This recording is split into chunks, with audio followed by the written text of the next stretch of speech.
10वीची परीक्षा देऊन बाहेर पडताच एका विद्यार्थ्यावर 10 ते 15 जणांच्या टोळक्याने प्राणघातक हल्ला केल्याची धक्कादायक घटना नाशिक शहरात घडली। तौकीर नईमुद्दीन अन्सारी असे जखमी झालेल्या विद्यार्थ्याचे नाव आहे।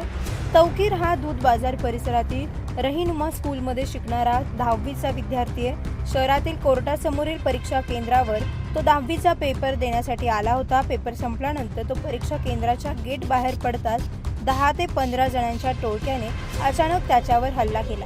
या हल्ल्यात त्याच्या डोक्याला गंभीर मार लागला असून तो गंभीर जखमी झालाय।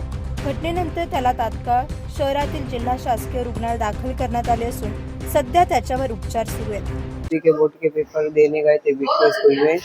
वह है ना, हम घर पे आए थे, जब वो दूसरे बच्चे आए 15-20 तो उसको सर में कोयता डाल दिए थे, मार दिए थे। कौन बच्चे देखते थे? वो नहीं मालूम, 10वीं के पेपर वो भी दे रहे थे। जिन्होंने मारे वो भी 10वीं के पेपर देते थे? हाँ, वो भी 10वीं के पेपर ही दे रहे थे। कौन से स्कूल में तुम्हारा नंबर आया? बिटको स्कूल। वो बच्चे कहाँ के थे?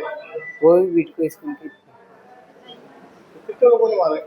वो 15-20 थे, एक ने मारा था उसको, कैसे मारे बेटा? चाकू से सर पे मार दिए थे। मेरा नाम नईमुद्दीन अंसारी है। मैं तौकीर अंसारी का वालिद बात कर रहा हूँ। मैं जैसे कि मैं आज सुबह सुबह छोड़ के उसको स्कूल में से, ये अपना रहनुमा स्कूल में पढ़ता है मेरा लड़का, उसका बोर्ड का परीक्षा आया है। इसमें बिटको स्कूल में आया। मैं सुबह सुबह छोड़ के उसको स्कूल में से आया। मैं अभी स्कूल में से उधर बिटको से फ़ोन आया कि कोई बच्चे ने इधर 8-10 बच्चे मिलकर बच्चों के सर पे कोयता मारे हैं। उसका सर पूरा फट गया है, 10 से 12 टाके आए हैं उसके। अभी सिविल हॉस्पिटल में लेके अभी बच्चे लेके आए हैं इधर। अब मैं इधर सिविल हॉस्पिटल में ही हूँ। और रहनुमा स्कूल में पढ़ता है मेरा बच्चा। उसका बोर्ड का परीक्षा उधर बिटको स्कूल में आया था।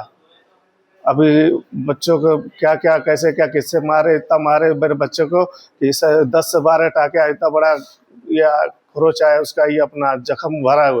12-15 टाके आए। मैं बोल भी नहीं पा रहा, मैं इतना टेंशन में हूँ अभी मैं। शहराच्या मध्यवर्ती भागातील परीक्षा केंद्राबाहेरच विद्यार्थ्यावर हल्ला झाल्याने पालकांमध्ये भीतीचे वातावरण निर्माण झाले आहे। या प्रकरणाचा पुढील तपास सरकारवाडा पोलीस करतात। नवतेज महाराष्ट्र ब्युरो, नाशिक।